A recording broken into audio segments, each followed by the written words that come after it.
নমস্কাৰ বাতৰিলৈ স্বাগতম ষ্টুডিঅত মই পাপুৰি আজি ভাষাৰ উজা হেমচন্দ্ৰ বৰুৱাৰ 186তম জন্ম জয়ন্তী 1935 চনত আজিৰ দিনটোতে জন্ম হৈছিল হেমচন্দ্ৰ বৰুৱাৰ জন্মদিনৰ পবিত্ৰ ক্ষণত শিৱসাগৰৰ বিশেষ কাৰ্যসূচী গ্ৰহণ কৰা হৈছে জিলা সাহিত্য সভাৰ উদ্যোগত ভাষাৰ উজাৰ স্মৰণ কৰা হৈছে শিৱসাগৰৰ বাসগৃহৰ চৌহদত হেমচন্দ্ৰ বৰুৱাৰ প্ৰতিমূৰ্তিৰ শিলান্যাস কৰিব প্ৰতিদিন গোষ্ঠীৰ স্বত্বাধিকাৰী জয়ন্ত বৰুৱাই শিৱসাগৰৰ পৰা পোনপটীয়াকৈ আমি সংযুক্ত হৈছো সাংবাদিক প্ৰদীপ গগৈৰ সৈতে তেওঁ আমাক দৃশ্য দেখুৱাৰ লগতে সবিশেষো জনাব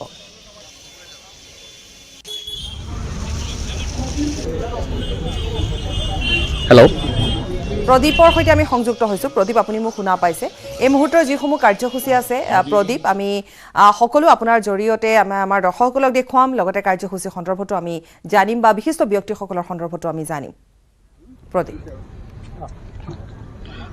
হয় শিৱসাগৰত আজি হেমচন্দ্ৰ বৰুৱাদেৱৰ ভাষাৰ উজাৰ হেমচন্দ্ৰ বৰুৱাদেৱৰ 186 সংখ্যক জন্ম জয়ন্তী উদযাপন কৰিছে শিৱসাগৰ জিলা সাহিত্য সভাৰ আৰু বাতৰি কাকত বিতৰণ সন্থাৰ উদ্যোগত মই বৰ্তমান এই সামগ্ৰিক পৰিৱেশটো কিছু পৰিমাণে দেখুৱাবলৈ আহ্বান জনাইছোঁ কেমেৰা পাৰ্চনক যে অৰুণোদয় যোগেদি সাহিত্যৰ পাতনি মেলিছিল ভাষাৰ উজাৰ হেমচন্দ্ৰ বৰুৱাই হেমকোষ প্ৰণেতা হেমচন্দ্ৰ বৰুৱাদেৱে অসমীয়া ব্যাকৰণ কানিয়া কীৰ্তন অসমীয়া ল'ৰাৰ ব্যাকৰণকে ধৰি বহু সংখ্যক অভিধান তথা অসমীয়া ভাষাৰ প্ৰতি তেওঁ যি অৱদান আগবঢ়াই গ'ল এইগৰাকী মহান মনীষীৰ আজি জন্ম জয়ন্তী উদযাপন কৰা হৈছে শিৱসাগৰৰ তেওঁ বাসগৃহৰ চৌহদত প্ৰথমে পুৱাৰ দৃশ্য মই দেখুৱাইছোঁ ইয়াত শিলান্যাস কৰিবলৈ আগবাঢ়িছে হেমচন্দ্ৰ বৰুৱাৰ বাসগৃহৰ চৌহদত তেওঁ প্ৰতিমূৰ্তি এটি প্ৰতিমূৰ্তিৰ আজি পূৰ্ণাংগ প্ৰতিমূৰ্তিৰ আধাৰশিলা স্থাপন কৰিব এয়া আধাৰশিলাৰ স্থাপনৰ কাৰ্যসূচী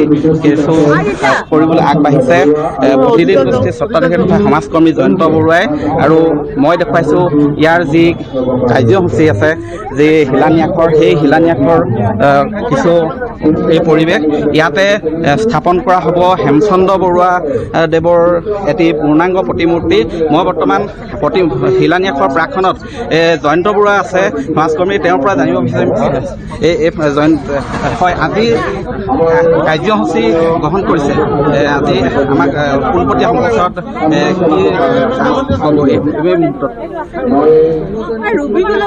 আজি হেমচন্দ্ৰ বৰুৱাৰ জন্মদিনত হেমচন্দ্ৰ বৰুৱা বাসগৃহত এই শিলান্যাস কাৰ্যসূচী আৰম্ভ হৈছে আৰু এইটো আমাৰ আজিৰ দিনত আমাৰ পৰিয়ালৰ লগতে অসমবাসীৰ বাবে এটা গৌৰৱৰ কথা এটা ইয়াত পূৰ্ণকায় প্ৰতিমূৰ্তি স্থাপন হ'ব গতিকে আমি শিলান্যাস কাৰ্যসূচী ষ্টাৰ্ট কৰিম ধন্যবাদ হয় এয়া শিলান্যাস কৰিবলৈ আগবাঢ়িছে মই কেমেৰা পাৰ্চনক পুনৰ সেই দৃশ্যখনলৈ সেই ঐতিহাসিক ক্ষণলৈ লৈ যাব বিচাৰিছোঁ এয়া দৃশ্য শিলান্যাস কৰিব আৰু খন্তেক 1-2 মিনিটৰ পিছতে শিলান্যাস কৰিব এয়া দেখিছে যে ভাষাৰ উজা হেমচন্দ্ৰ বৰুৱাৰ আজি 186 সংখ্যক জন্ম জয়ন্তী 1935 চনত জন্মগ্ৰহণ কৰিছিলে এইগৰাকী মহান মনীষীয়ে পুনৰ কৈছোঁ যে হেমকোষৰ উপৰিও অসমীয়া ব্যাকৰণ কানিয়া কীৰ্তন অসমীয়া ল'ৰাৰ ব্যাকৰণ পঢ়াশলীয়া অভিধান ইয়াৰ উপৰিও সাহিত্যৰ বাহিৰে ৰং চং ভিতৰে কোৱা ভাটি আজি বিভিন্ন তেওঁ বহু সংখ্যক গ্ৰন্থ ৰচনা কৰি মহৎ গ্ৰন্থ ৰচনা কৰি তেওঁ অসমীয়া যি জাতীয় জীৱনলৈ অৱদান আগবঢ়াইছে সেইগৰাকী হেমচন্দ্ৰ বৰুৱাৰ জন্ম জয়ন্তীত আৰু এই শিলান্যাস কাৰ্যসূচী আমি পোনপটীয়াকৈ দেখুৱালোঁ শিৱসাগৰৰ পৰা পোনপটীয়া সম্প্ৰচাৰ জন্মদিনৰ এই পবিত্ৰ ক্ষণত এনেধৰণে বিশেষ কাৰ্যসূচী আজি গ্ৰহণ কৰা হৈছে বাসগৃহৰ চৌহদত প্ৰতিমূৰ্তিৰ শিলান্যাস আজি কৰা হৈছে ভাষাৰ উজা হেমচন্দ্ৰ বৰুৱাৰ 186তম জন্ম জয়ন্তী আৰু 1935 চনৰ আজিৰ দিনটোতে জন্ম হৈছিল জন্মদিনৰ পবিত্ৰ ক্ষণত এয়া বিশেষ কাৰ্যসূচী আমি পোনপটীয়াকৈ দেখুৱালোঁ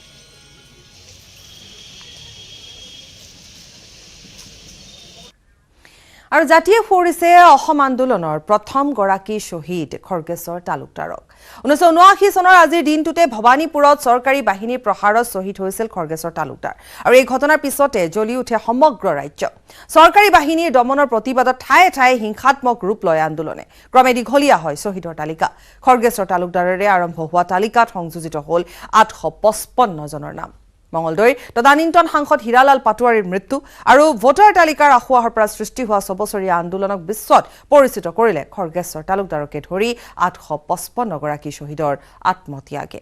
সেই ত্যাগক সুঁৱৰি আজি ৰাজ্যৰ ঠায়ে ঠায়ে আয়োজন কৰা হৈছে শ্বহীদ দিৱসৰ। বিভিন্ন ঠাইত যেহেতু আজি শ্বহীদ দিৱস হিচাপে শ্বহীদ দিৱস পালন কৰা হৈছে, পাঠশালাত অসম জাতীয়তাবাদী যুৱ ছাত্ৰ পৰিষদৰ কেন্দ্ৰীয় শ্বহীদ দিৱস পালন। অসম আন্দোলনৰ প্ৰথম শ্বহীদ খৰ্গেশ্বৰ তালুকদাৰৰ উপৰি 855 জন শ্বহীদক স্মৰণ কৰি পাঠশালাত অসম জাতীয়তাবাদী যুৱ ছাত্ৰ পৰিষদে কেন্দ্ৰীয়ভাৱে আয়োজন কৰিছে শ্বহীদ দিৱস। আগবঢ়াইছো ধ্ৰুৱজ্যোতি তালুকদাৰৰ প্ৰতিবেদন। ৰাজ্যৰ লগতে আজি অসম জাতীয়তাবাদী যুৱ ছাত্ৰ পৰিষদে কেন্দ্ৰীয়ভাৱে পাঠশালাত আয়োজন কৰিছে শ্বহীদ দিৱস। আৰু শ্বহীদ দিৱসৰ প্ৰস্তুতি ইতিমধ্যে দেখুৱাবলৈ লৈছোঁ যে অসম জাতীয় যুৱ ছাত্ৰ পৰিষদৰ যি কেন্দ্ৰীয় শ্বহীদ দিৱস, এই শ্বহীদ দিৱস পাঠশালা আজাদ ভৱনত আজি দিনজোৰাকৈ আয়োজন কৰা হৈছে। আৰু এই প্ৰস্তুতি ইতিমধ্যে আমি দেখিবলৈ পাইছোঁ যে এনেদৰে ৰাতিপুৱাৰ পৰা প্ৰস্তুতি চলোৱা হৈছে। ইয়াত যুৱ ছাত্ৰ পৰিষদৰ যি কেন্দ্ৰীয় নেতৃবৃন্দ, এই কেন্দ্ৰীয় নেতৃবৃন্দ আহি কিছু সময় পিছত আহি উপস্থিত হ'ব বুলি ইতিমধ্যে জানিব পাৰিছোঁ। আৰু শেহতীয়াভাৱে কেইবাগৰাকীও কেন্দ্ৰীয় নেতৃবৃন্দ কিন্তু এই স্থানত আহি উপস্থিত হোৱা আমি দেখিবলৈ পাইছোঁ। আৰু আমি পোনে পোনে জানিবলৈ বিচাৰিছোঁ যে যি কেন্দ্ৰীয় শ্বহীদ দিৱস আজি দিনজোৰাকৈ আজাদ ভৱনত উদযাপন কৰা হ'ব, যুৱ ছাত্ৰ পৰিষদৰ তৰফৰ পৰা প্ৰস্তুতি কেনেকুৱা? পোনপ্ৰথম মই অসম আন্দোলনৰ যি 855 গৰাকী শ্বহীদ আছে তেখেতসকললৈ আন্তৰিক শ্ৰদ্ধা আৰু শ্ৰদ্ধাঞ্জলি জনাইছোঁ। লগতে যি আন্দোলনত 5 গৰাকী আমাৰ সতীৰ্থ শ্বহীদ হৈছিল, গতিকে সেই তেখেতসকললৈ মই গভীৰ শ্ৰদ্ধাঞ্জলি জ্ঞাপন কৰিছোঁ। আৰু আমি আশা কৰিছোঁ কেন্দ্ৰীয়ভাৱে অসম জাতীয়তাবাদী যুৱ ছাত্ৰ পৰিষদে আমাৰ পাঠশালাত এইবাৰ বজালী জিলা সমিতিৰ আমন্ত্ৰণত তেখেতসকলে শ্বহীদ দিৱস এতিয়া পালন কৰিছোঁ। আৰু গতিকে আমি সমূহ ৰাইজক আহ্বান জনাইছোঁ সকলোৱে আজাদ ভৱনলৈ আহক আৰু যি আমাৰ বীৰ শ্ৰদ্ধা যিগৰাকী শ্বহীদ আছিল সেই শ্বহীদসকলক সকলোৱে শ্ৰদ্ধাঞ্জলি জনাওক। আৰু আমাৰ যি স্মৃতিচাৰণ সভা বা অনুষ্ঠান, নাম প্ৰসংগ অনুষ্ঠান আছে, গ্ৰন্থ উন্মোচন আছে, সকলোৱে আহি উপভোগ কৰক। মই তাকেই দুদিনীয়াকৈ ইতিমধ্যে কেন্দ্ৰীয় শ্বহীদ দিৱস এই পাঠশালা আজাদ ভৱনত উদযাপন কৰা হ'ব। আৰু যি কা আন্দোলনৰ শ্বহীদসকলে শ্ৰদ্ধাঞ্জলি নিবেদন কৰা হ'ব। ইয়াৰ সমান্তৰালভাৱে যি 855 গৰাকী শ্বহীদৰ সকলক ইতিমধ্যে শ্ৰদ্ধাঞ্জলি দিয়াৰ কাৰণে প্ৰস্তুতি চলাই থকা দেখিবলৈ পাইছোঁ। কেন্দ্ৰীয় সমিতিৰ নেতা বিজন বায়ন আমাৰ লগত উপস্থিত হোৱাৰ পৰা জানিব বিচাৰিম কেনেধৰণৰ কাৰ্যসূচী ইয়াত গ্ৰহণ কৰা হৈছে। আজি আমি 10 আৰু 11 ডিচেম্বৰ তাৰিখে অসম জাতীয়তাবাদী যুৱ ছাত্ৰ পৰিষদৰ কেন্দ্ৰীয় সমিতিৰ আহ্বান মৰ্মে আৰু বজালী জিলা সমিতিৰ আমি সহযোগত ইয়াত কেন্দ্ৰীয়ভাৱে শ্বহীদ দিৱস উদযাপন কৰিবলৈ আমি ইতিমধ্যে প্ৰস্তুতি সম্পূৰ্ণ কৰি তুলিছোঁ। কি কাৰ্যসূচী ৰূপায়ণ কৰা হ'ব? প্ৰথমতে আমাৰ পতাকা উত্তোলন কাৰ্যসূচী আছে। অসম আন্দোলনৰ 855 জন শ্বহীদৰ পবিত্ৰ স্মৃতিত শ্ৰদ্ধাঞ্জলি অনুষ্ঠান আছে। আৰু শেহতীয়াভাৱে কা আন্দোলনৰ 5 জন শ্বহীদৰ স্মৃতিত আমাৰ শ্ৰদ্ধাঞ্জলি অনুষ্ঠান আছে। আৰু ইফালে প্ৰতি বছৰৰ দৰে মঙলদৈ বৰঠেকেৰাবাৰীৰ শ্বহীদ অৰুণ বৰাৰ স্মৃতি সৌধত পুষ্পাঞ্জলি অৰ্পণ কৰাৰ লগতে আয়তীসকলে নাম পৰিৱেশনো কৰিছে। দৰঙৰ 66 গৰাকী শ্বহীদৰ লগতে ফুৰিছে 855 গৰাকী অসম আন্দোলনৰ শ্বহীদক। মঙলদৈৰ পৰা নৱজ্যোতি মহন্ত।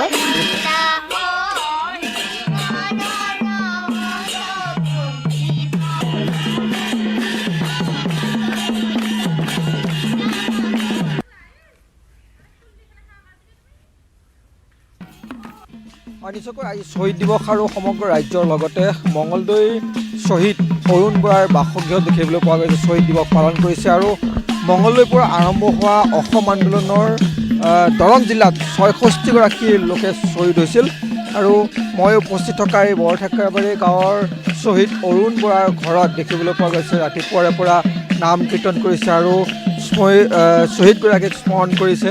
আজি যিহেতু ৰাজ্যজুৰি শ্বহীদ দিৱস পালন কৰিছে আৰু স্মৃতি সৌধত যিসকল স্থানীয় লোক আছুৰ লোকসকল আহি তেওঁলোকে এই শ্বহীদ সৌধত তেওঁলোকে পুষ্পাঞ্জলি অৰ্পণ কৰিছে। আৰু লগতে যি গাঁৱৰ যিসকল মহিলা তেওঁলোকে ৰাতিপুৱাৰ পৰা নাম কীৰ্তন কৰিছে, সকলোৱে স্মৰণ কৰিছে অৰুণ বৰাক। অৰুণ বৰা আমাৰ ৰঙামাটি অঞ্চলৰ 4 জন শ্বহীদ হৈছিল 1983 চনৰ 15 ফেব্ৰুৱাৰীত। তাৰ ভিতৰত এগৰাকী।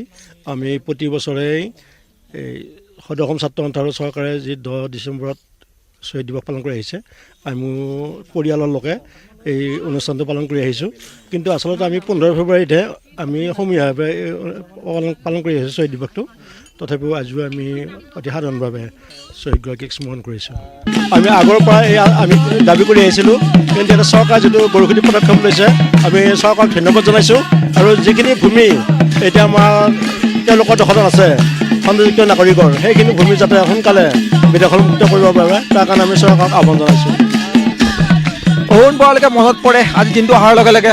হয়, এইটোতো সদায় মই নিজে তাৰ লগত আছিলোঁ। 38 বছৰ পুৰণা হ'ল, কিন্তু তথাপিও আজি কালিৰ যেনে ঘটনা এনেকুৱা মনত সদায় দুখৰ বোজা এটা আমি কঢ়িয়াই লৈ ফুৰিছোঁ। এগৰাকী আইতা আছে, আমি আইতাগৰাকীৰ ওচৰলৈকে যাম। বহুত মানুহ, হাজাৰ হাজাৰ মানুহ টুকুৰি হৈছে। তাতে জোং ডাঠি কিবা কিবি মাছে মাৰি ইয়াক থেউলি মাৰি বন্ধ কৰিছে। তাতে এই খবৰ আৰু আছে, সময় এটি বিৰতি।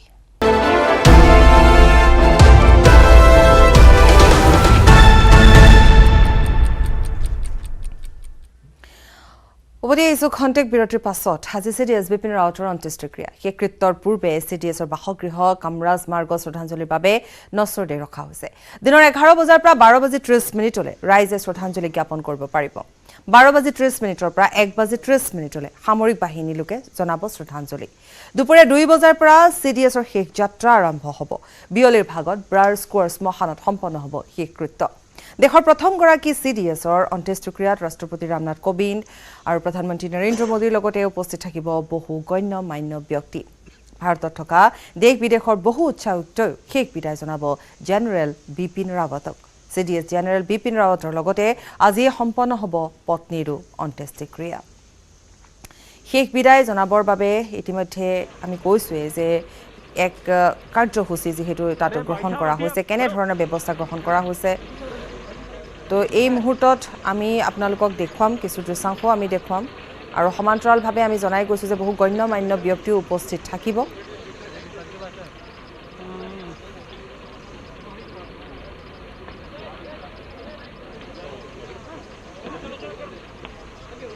और এই মুহূৰ্তত আমি সংযুক্ত হৈছোঁ, আমি পোনপটীয়াকৈ দেখুৱাম। प्रीति हमारे সৈতে সংযুক্ত হৈছে। प्रीति, इस वक्त की जानकारी हमें चाहिए। प्रीति, इस वक्त क्या चल रहा है और जबकि एक टाइम शेड्यूल दिया गया है तो उसी हिसाब से शायद ये दिन भर की जो सूची है वो चलेगी, तो इस वक्त की जानकारी हमें चाहिए प्रीति।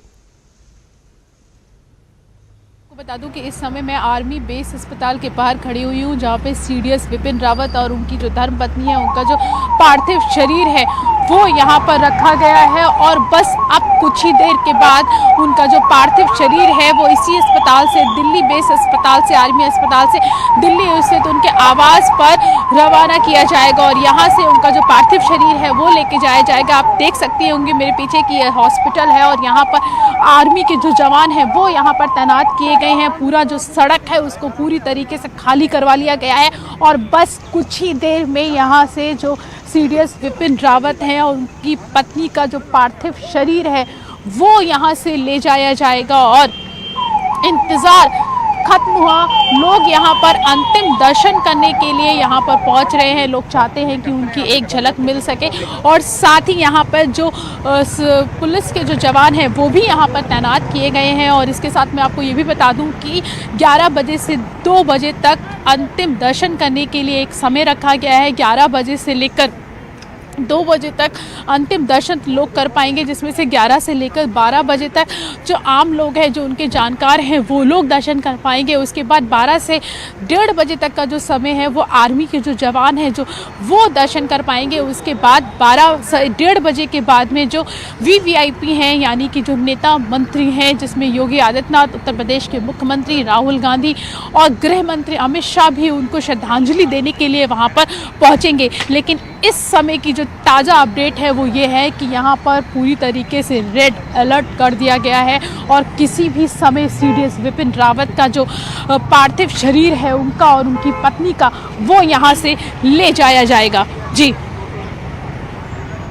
जी प्रीति, आप विजुअल्स हमें दिखाते रहिए। प्रीति, जो ये लाइव विजुअल्स है हम भी हमारे दर्शकों को दिखा रहे हैं। प्रीति, साथ साथ हम थोड़ा सा हम बात भी करेंगे। प्रीति, जैसे कि मान लीजिए कि रावत की CDS की जो जिंदा दिली की बात है, उनकी साहसिकता की बात है, आज देश भर में ही नहीं विदेशों में भी उनकी श्रद्धांजलि दी गई है। हमने दिखाया है न्यूज़ 18 में, अब हमने जम्मू से भी कुछ देर पहले हमने दिखाया था, न्यूज़ 18 इंडिया में भी हमने दिखाया था।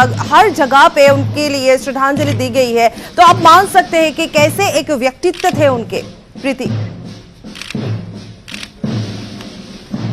कहा जा सकता है कि वो हमारे देश के गौरव थे और पूरा देश इस समय पूरा देश गमगीन है, क्योंकि उन्होंने ऐसा लोगों का कहना है कि जो हमने खोया है उसकी भरपाई कभी नहीं की जा सकती है। लोगों को उन पे गर्व है, पूरे देश पर उनको गर्व है। उनके जिस तरीके से कारगिल की हम बात करें, जिस तरीके से जितने उन्होंने ऑपरेशन किए हैं, कश्मीर ऑल आउट की बात करें तो उसको लेकर लोग उसको याद कर रहे हैं, उनको उनके कामों को याद किया जा रहा है, लोग श्रद्धांजलि दे रहे हैं, नम आंखों से उनकी आखिरी जो विदाई है वो हो रही है। तो लोग काफ़ी परेशान, लोग काफ़ी उनको लेकर काफ़ी दुखी हैं, क्योंकि जिस तरीके से ये हादसा जो सामने आया, अचानक से हादसा सामने आया, उसको लेकर जी प्रीति जो पार्थिव शरीर हम यहाँ पे दिखा रहे हैं, जी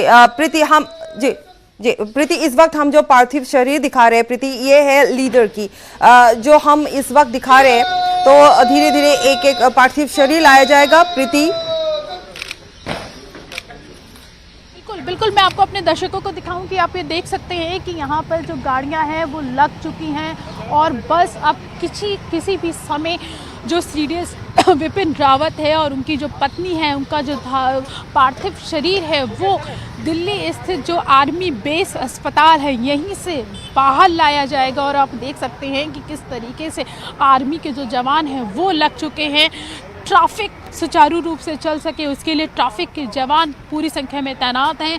और यहाँ पर अस्पताल के आसपास जो भीड़ है, जो लोग यहाँ पर हैं, उनको हटाया जा रहा है, क्योंकि ये आप देख सकते हैं ये काफिला सामने से आता हुआ, ये सामने से विपिन रावत और उनकी पत्नी का जो पार्थिव शरीर है उसका काफिला सामने से आता हुआ, ये आप देख सकते हैं कि ये माफ़ कीजिएगा, बस अब कुछ ही देर में यहाँ से लाया जाएगा। और यहाँ पर जिस तरीके से खाली करवाया जा रहा है, जो एम्बुलेंस सामने से आप एक आती हुई देख पा रहे होंगे हमारे दर्शक की एम्बुलेंस जो है वो आ रही है। और यहाँ पर मैं अपने कैमरामैन को बोलूँगी कि वो दिखाए यहाँ पे कि किस तरीके से पुलिस के जो जवान हैं वो भी यहाँ पे इधर सिविल पुलिस के जो जवान हैं वो भी यहाँ पे तैनात किए गए हैं। और किसी भी गाड़ी को या किसी भी लोगों को यहाँ पर रुकने की इजाज़त नहीं है, क्योंकि वो कोई नहीं चाहता कि आराम से जब ये पार्थिव शरीर यहाँ से ले जाया जाए तो दिल्ली स्थित जो उनका आवास है वहाँ पर ले जाया जाए। इसीलिए यहाँ पर जो